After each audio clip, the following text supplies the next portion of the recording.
हस्ती तेरी हर हाल में अनमोल रही है, तस्वीर निगाहों में तेरी डोल रही है। महसूस यह होता है कि तू बोल रही है, आवाज़ तेरी कानों में रस घोल रही है।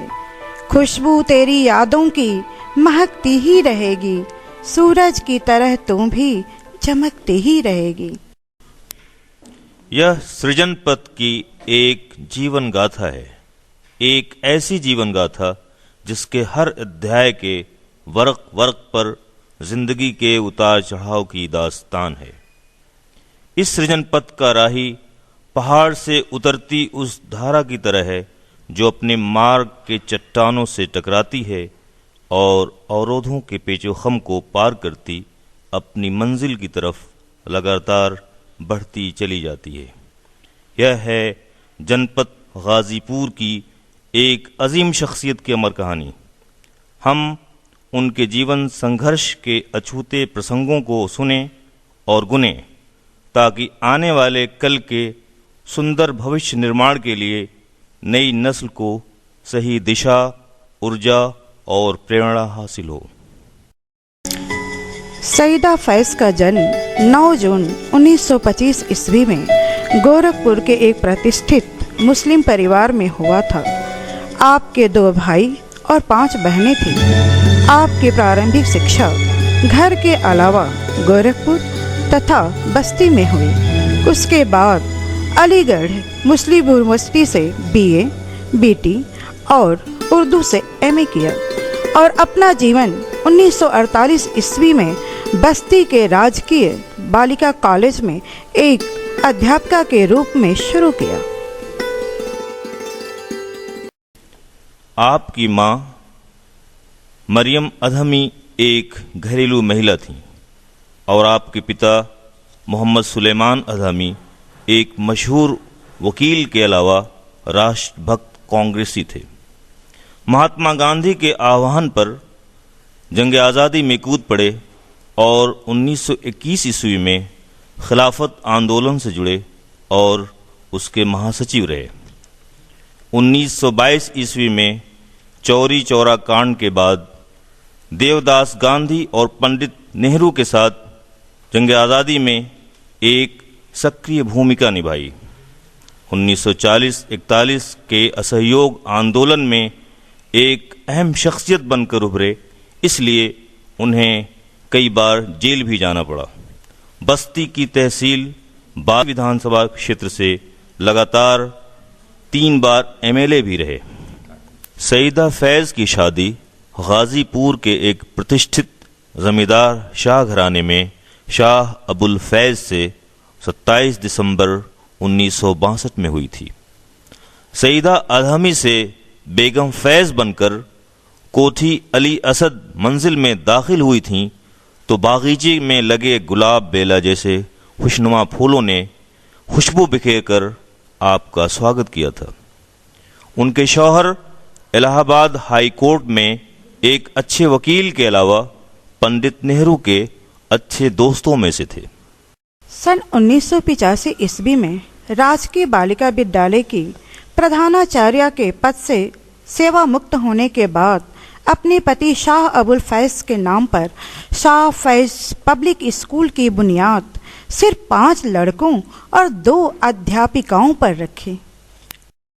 इसे लोगों ने उनका पागलपन करार दिया। उसे उन्होंने एक चैलेंज के तौर पर स्वीकार किया और इस छोटे से पौधे को अपनी सच्ची लगन, दृढ़ संकल्प और शैक्षणिक अनुभवों से सींचा, संवारा और निखारा।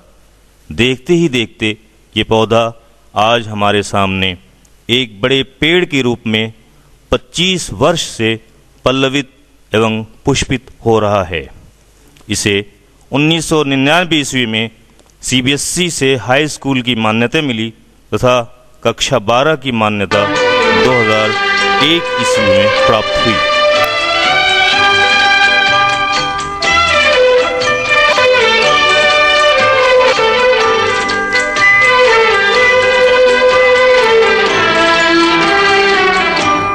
रहे न रहे हम महका करेंगे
बनके कली बनके सबा बागे वफा में रहे न रहे हम महका करेंगे बनके कली बनके सबा बागे वफा में।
कि एक तरफ उस कांतियुक्त शख्सियत के फैसलों में तलवारों की काट थी तो दूसरी तरफ उनके ख्वाबों में फूलों की खुशबू भी।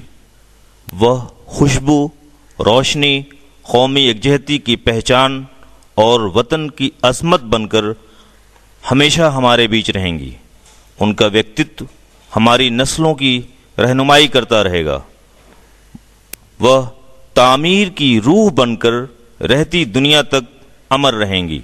वह भारत माँ की बेटी थीं और हम सब की माँ। उनका यह पैगाम है कि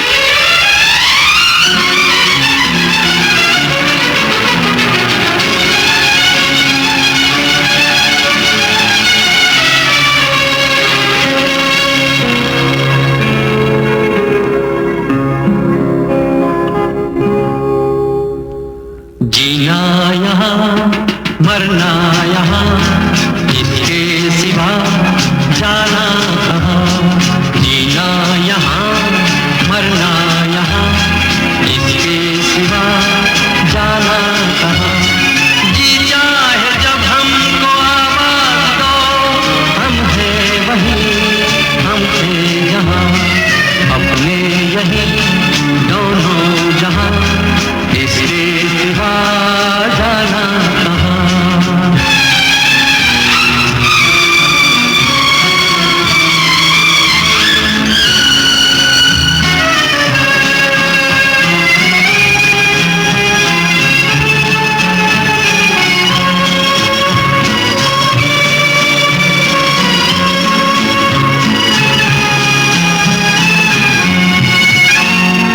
ये मेरा गीत जीवन संगीत कल भी कोई दोहराएगा। ये मेरा गीत जीवन संगीत कल भी कोई दोहराएगा। जग को हंसाने बहरूप दिया रूप बदल फिर आएगा। स्वर्ग यहीं नर्क यहाँ इसके सिवा